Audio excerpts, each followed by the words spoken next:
the Mindful Living podcast with me, your host, Sana. In this fast paced world, we often look for quick fixes when it comes to our health, whether it's the latest diet trend or a magic supplement or an intense wellness routine that promises overnight results. But what if true healing starts at a much deeper level? What if it's not just about what you eat or how often you exercise, but it's about getting in tune with your body at the cellular level? So, to help me unravel the answers to these questions, we have an incredible guest, Zoa Conner. She's a functional wellness guide who has a unique way of helping people feel better, not older. She combines her physics PhD level reasoning with an intuitive understanding of the body's ability to heal. And she's here on the Mindful Living to cut through the noise, simplify wellness, and help us build a personal self care practice that truly works. So, with that, Zoa, welcome to the show, and I'm so excited to dive into this conversation with you. I'm delighted to be here. Thank you, Sana. So, Zoa, to begin with, let's talk about healing from inside out. So, you say that healing starts at the cellular level. So, for those who might be new to this idea, including me, can you explain what exactly that means? I mean, how do our cells play a role in our overall well being? So, we as humans are basically just a big collection of cells that have Mhm, decided that it is better to work together to be a multi celled organism than it is to go it on their own. mhm, We all know that around the world, there are different kinds of animals, plants, creatures, bacteria. They're all made of cells. A mhm. bacteria might be a single celled organism, or it might be multi celled like us. Yeah. We are all just made of cells, and some of them have the ability to specialize to be a liver cell, Mm, other ones specialize to be a muscle cell, other cells become brain cells. But their basic needs are all the same. It's just a matter of which part of the DNA instruction manual they read and are following.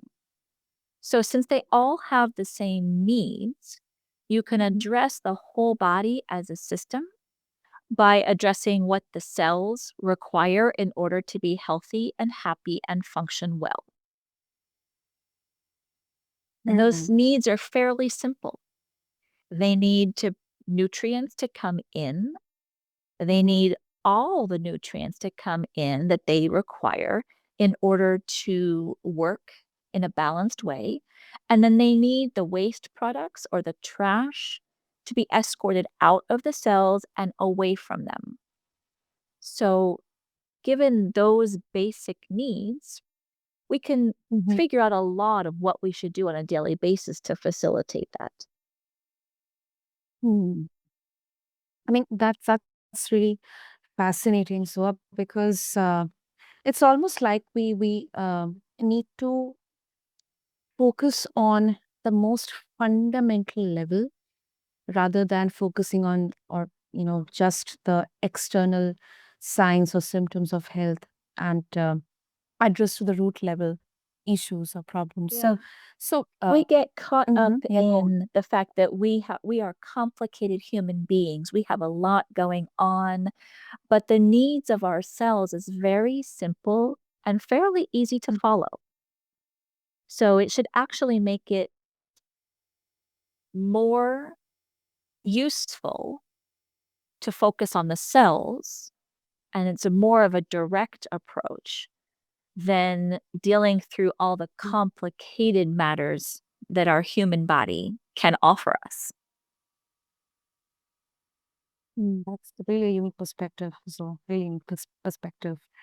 Also, so if someone who's listening to this conversation is struggling with low energy, or let's say brain fog, which I think right now is so much relevant to talk about, or maybe chronic stress, where exactly should they start? So, those are all, of course, intimately tied together. Within the Mm-hmm. cells, we have a component called a mitochondria, which is Yeah. actually Right. an ancient bacteria. And if we can keep our mitochondria Oh. happy, then Uh-huh. m- mitochondria are in charge of making energy for us. So if you are fatigued, then your mitochondria are having a bad day. They are not willing to Mm. produce you enough energy to keep everything going. And so we have to look at why is that the case? And it's important to understand also that these mitochondria aren't just Mhm. energy creators. They're not just Uh-huh. powerhouses, they also are environmental sensors. So when they sense that there's a problem in the environment inside your cells, they send emergency signals to their neighbors, their neighboring cells, about there's a problem inside of my cell. Check your own cells for problems too. And if there's problems, Mhm. then oftentimes the mitochondria refuse to make energy because they don't think that And it's that a good place. And so there is where the detoxification aspect comes into play for energy. It might be that you just need some more mitochondria, and we can deal with that. Mhm. But more likely, the mitochondria are sad. They're not getting enough of the nutrients they need. They're not getting the toxins cleared out of the cell, and they don't like the cell. They don't like it inside. And so they don't want, they're like on strike. They're rebelling. They don't want to make energy until Yeah. it's a safer place. Right. So oftentimes, the first thing that we do is we look at, okay, well, what's the state of the nutrients that are available to get moved into the cells? Uh-huh. And what is the capability of your body to get the trash out of your cells? And there's two basic minerals that control this flow: sodium and potassium. So we look at the mineral balance of what's coming into the body.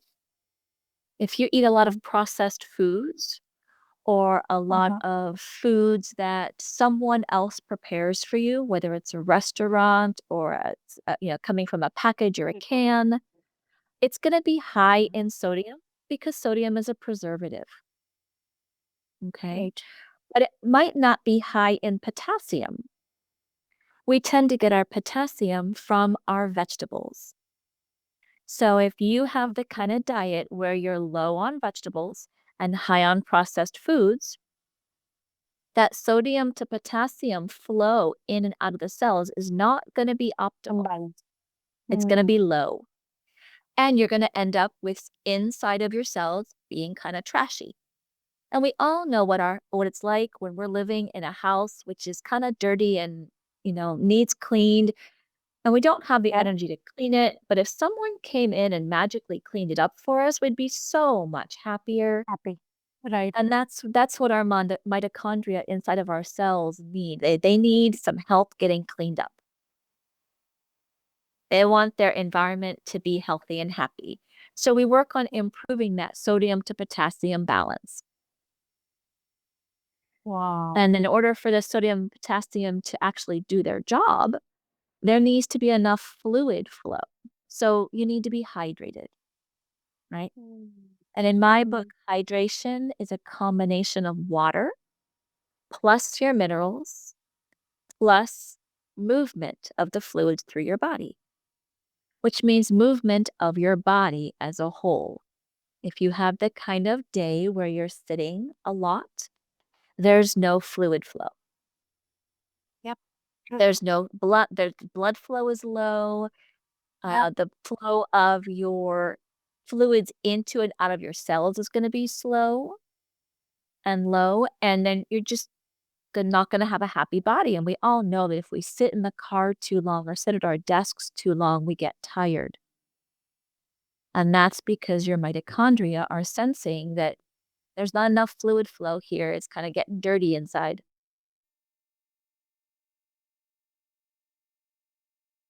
Wow.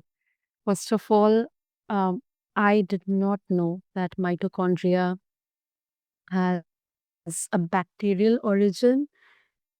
It descended from ancient bacteria. This is something very new I learned, and I'm very sure our listeners will be really surprised to know that. And secondly, um, it's really amazing to see, I mean, how greatly you explained this at a very basic level. You know, this is really, really amazing. So thank you so much for sharing this. I did not know it at all. I did not understand somatic functioning or healing from this viewpoint. So this definitely is so, so amazing to learn. Thank you. Thank you so much. You're quite welcome. Science can be a scary thing in school, Yeah. but if you have Yes. someone who can explain it to you in simple Mm-hmm. terms that make sense to you, then it opens up a Mm-hmm. whole lot of the world for you. Absolutely. That's a really great thing you said. Wow. Wow. Okay. And now I think this could be another discussion of another level about mitochondria. Uh, but because of the time constraint, moving on. Another aspect of your approach is you emphasize uh, that self care isn't just about mani pedi, bubble baths, or smoothies, um, or I mean, those are lovely, but that's not the essence of self care that I help people with. Yeah. yeah, it's The, deeply the personal. essence is, yeah, the essence is figuring out what it is that you actually need to do every day so that your body can function well. It's not about escaping. It's not about band aids and patches. It's about simply giving your body what is actually working. And it can be so confusing to figure out what's actually working because what works for your sister or your child or your partner or your friend or your coworker might not work for you, no matter how great it looks on paper. Hmm, true. And what works now might not have worked 5 years ago, might not be the same as what worked when you were younger, and may not be as sustainable as you think. You may have to keep adjusting and adapting. Hmm, true, true. Also, you mentioned that let's play a devil's advocate here. So there are experts who argue that the body is incredibly resilient. We have the antibodies who fight with the foreign substances, and they kind of play the defense mechanism. While toxins exist, our liver, kidneys, and immune system, they are designed to detox naturally. What's your take on that, Zoa? Your body absolutely is well designed to deal with toxins. However, Mhm. it was designed and learned these things when there were much less toxins and dangers like that present in the world. Mhm. We are so smart as humans, and we have made such drastic changes to the world over the last, say, 200 years Mhm. that our bodies are slow to change on that time scale. So our bodies are learning slower than we are creating new problems for them to deal with. And so we easily get overloaded, and our body sometimes needs some help clearing things out. And that ability to clear things out starts at the cells and then involves your lymphatic system, which moves toxins from your cells into your bloodstream. Once the toxins get to your bloodstream, of course, they're going everywhere in the body, but Mhm. the liver's job is to cleanse your blood and get rid of those toxins. Mm. When the liver does that, it sends the toxins waiting to go out into one of two places. One is right into your digestive tract so that you can excrete it with your morning daily poo. Mhm. The other place that the liver sends its toxins that are ready to go out is to your kidneys so that you can Exactly. pee them out, Right. right? So it's a multi-step process with many places where things could go awry. So when I work with someone on improving their ability to detoxify, we don't actually start at the cells Mhm. because that could make them feel worse if the problem is further down the chain. We start with opening up their pathways of excretion, making sure that they are peeing and pooping appropriately. Mhm. And then you can work backwards to supporting the kidneys and the liver. And then you can work backwards to supporting the lymphatic system and the cellular detoxification. And if at any point, if you end up feeling worse because of your detox actions, you know Mhm. that you have found a new blockage, a new problem, and you have to go kind of go backwards a bit. Um, Mm. Stop what you're doing. You're not supposed to feel worse from actively supporting detox. It's supposed to make you feel better no matter what you do. Um, and you want to make sure that you're pushing things through the system and not getting stuck. So Mm. if you imagine someone who's experiencing constipation, so they only poop every other day, Yeah. their body is not getting rid of the toxins Mhm. at the appropriate rate and the appropriate way. And so those toxins sit in the body for longer than they should, and they have time to get reabsorbed and go back into the body, which Mhm. means then the liver and the kidneys have to process them again. And if they get out of the bloodstream and go to the cells have to get rid of them again. So you're double or triple working on the cellular and organ level just because you didn't poop.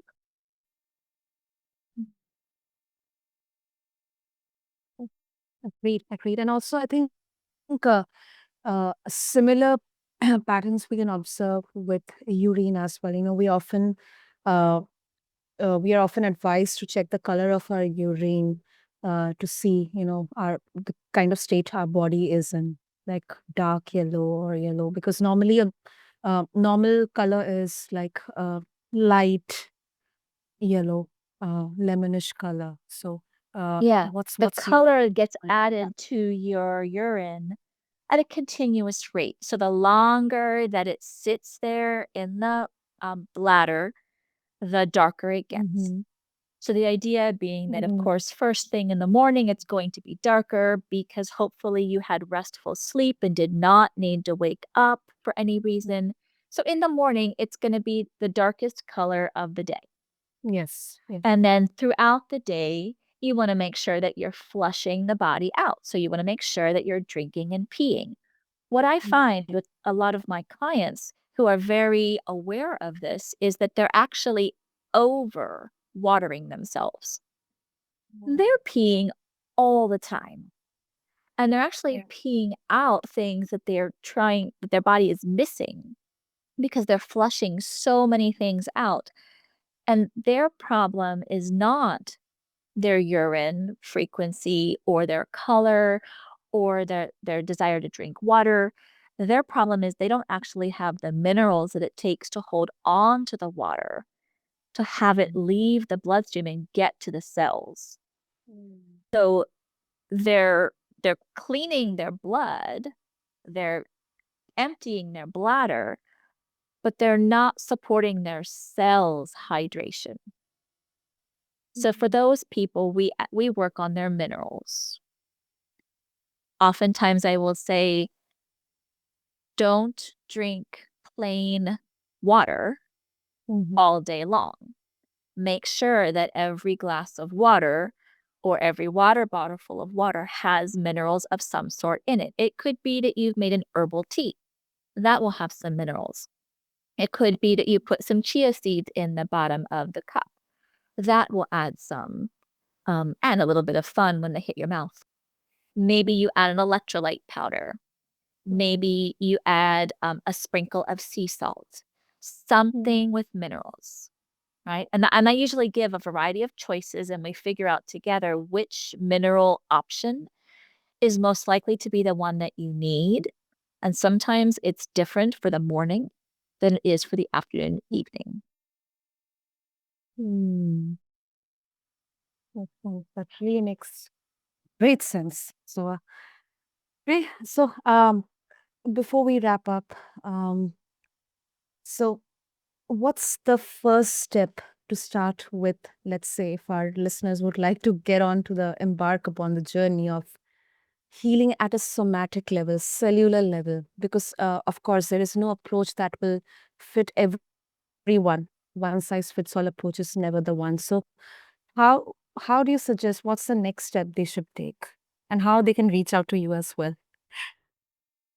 Well, I find that for someone who's got multiple things going on, maybe some fatigue, some brain fog, just not feeling right, maybe not sleeping very well, maybe some weight issues, usually it's a combination of things.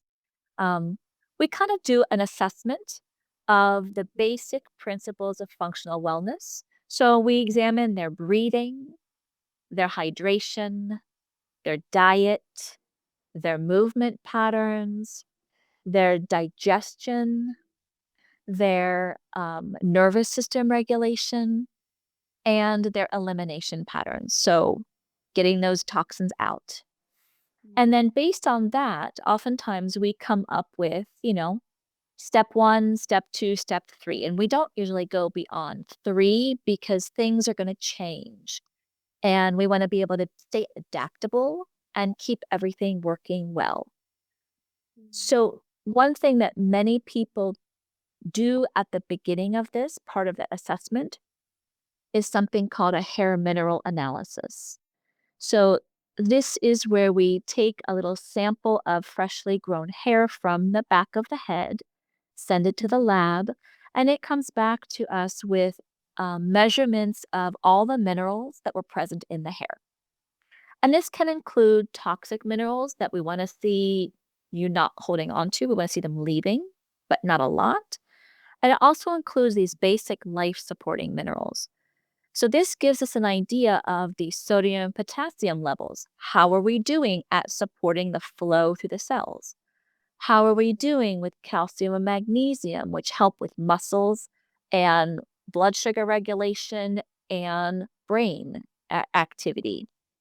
And Mhm, because this analysis involves a 3-day food log and a list of questions to be answered, we get a really nice picture of the state of the inside of this person's cells mhm, from this hair mineral analysis.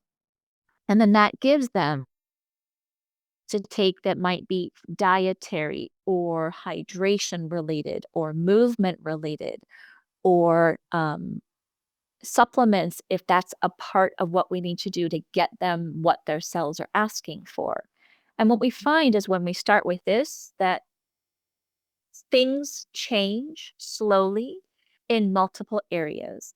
They start to feel a little more energetic. They start to sleep a little better bit. They start to feel more comfortable in their body, less tension and strain. Their appetite starts to change in the direction that they were looking for. So that's an example of a common first step, not mhm, necessarily everyone's first step. And so this hair analysis can be done no matter where you are in the world. You just send me your sample of hair. I give you instructions, of course. Um, mhm, and then when the analysis is ready, then we meet and have a conversation, and you get an action list of up to 10 things. And we kind of figure out how might you implement these 10 things one at a time mhm, in order to start to make these changes. And then we check back in. You don't mhm. want to do things too quickly, and you want to do these action items one step at a time so that you understand whether each step actually was helpful for you. And I'll be honest, not every step I suggest to people is always ones that they want to take. And Mhm. oftentimes, sometimes they're not changes where they can tell that it's a positive change yet. We just come back to it later, try it again. Mhm. Great, great. And also, if you can mention how they can connect with you. So I'll Ah, have. yes. Uh-huh. So, my website for all of the functional wellness work that I do is zenandvitality.com. And that is a great place to start with a new client consult. Check out some of the articles that I have there. The other thing I would like to mention is that for someone who is looking for help making some big changes and needs some kind of group support, is I do also host wellness retreats. And so we have an intentional vitality wellness retreat coming up in Iceland this November. And you can check out the retreat idea at intentional-vitality.com. Great. We'll have all the details mentioned in the show notes for our listeners. And Zoa, thank you. Fabulous. Thank you so much for this enlightening conversation. I think what really stood out to me is that healing isn't about chasing perfection. It's definitely about listening to our bodies, making small adjustments, and then finding what truly makes us alive. So, thank you. Thank you so much for this informative conversation. Thank you so much for inviting me. And let me just point out that listening to your bodies is not as easy as it sounds. Sometimes it's all about learning how to interpret the messages from your body. And so I love helping people with that part too. True, true. That's a beautiful conclusion to this show. And to all of our listeners, if you want to connect with Zoa and also want to explore her approach to functional wellness, make sure to check out the show notes to her website, her social media, and everything about her retreat as well. And also, uh, let me reiterate that your body wants to heal and you just have to give it the right tools. So, definitely make sure to refer to the show notes. And until next time, take care and stay mindful. This is your host, Sana, signing off.